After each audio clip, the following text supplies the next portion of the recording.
In the last video, we were discussing about the properties of wave. We talked about reflection, refraction, and diffraction.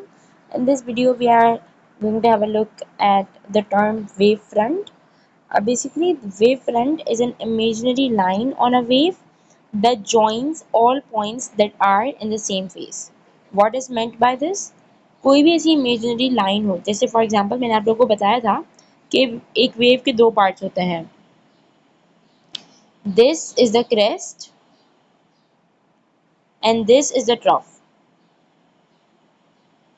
तो एक ऐसी imaginary line जो कि इस पूरी एक कंप्लीट वेव के पॉइंट्स को ज्वाइन कर रही है in the same phase, that is known as the wave front. अब यहाँ पे it's joining it in this way. ये वेव के पॉइंट्स हैं.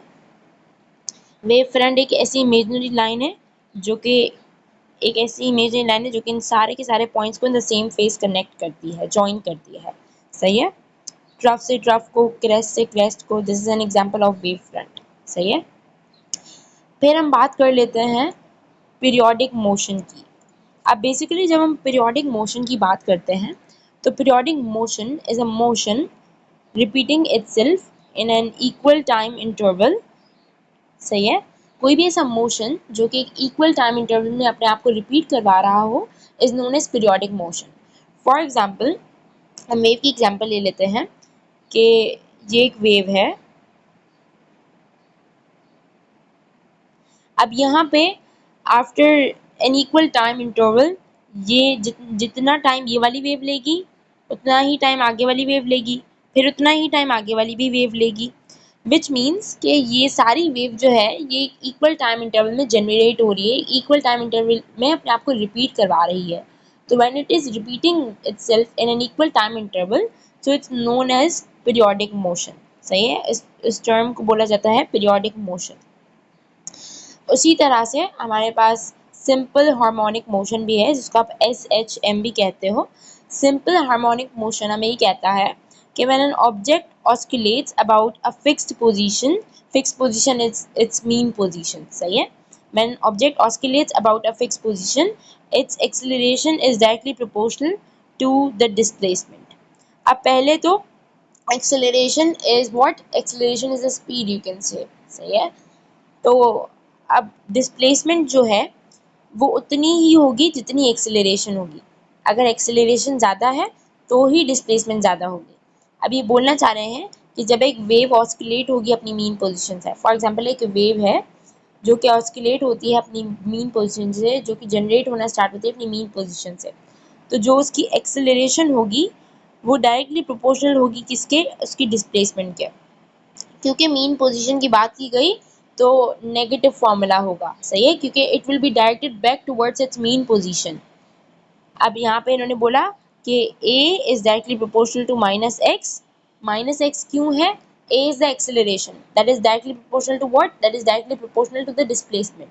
लेकिन यहाँ पे माइनस डिस्प्लेसमेंट क्यों लिखा है? Because the object will be directed towards its mean position at the and.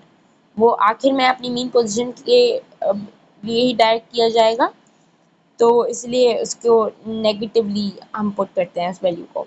तो is directly proportional to minus x where a और प्रोपोर्शनलिटी साइन हटा दी तो ये a is equal to minus k x हो गया, जहाँ पे k को हम कंसिडर करते हैं स्प्रिंग कांस्टेंट. सही है. तो this is the you can say formula for simple harmonic motion. Yes. Now we'll be discussing about damped oscillation. अब जो damped oscillation है, the word damped means dying out.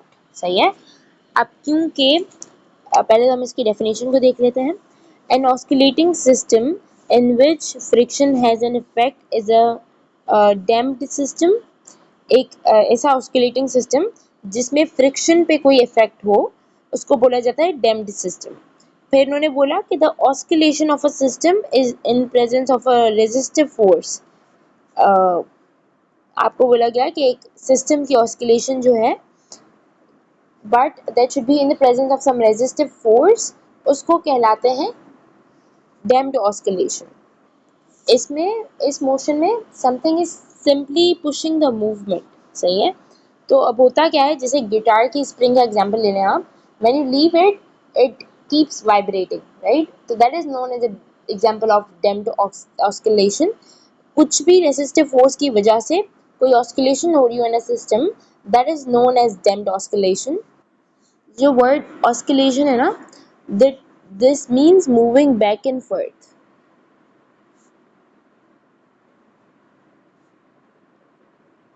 ऐसी मूवमेंट जो बैक एंड फोर्थ हो रही हो in a rhythm, that is known as oscillation. And the word damped means dying down, सही है। तो क्योंकि कोई चीज इसको अगेंस्ट द मूवमेंट पुश करवा रही है, इसीलिए इसको डैम्प्ड ऑस्किलेशन बोला जाता है। Again the guitar spring example that I was giving you, उसमें क्या था कि when you leave the spring it slowly vibrates and the you know what vibration also fades away after a time. तो जो fade away होती है ना, that is due to the damped oscillation.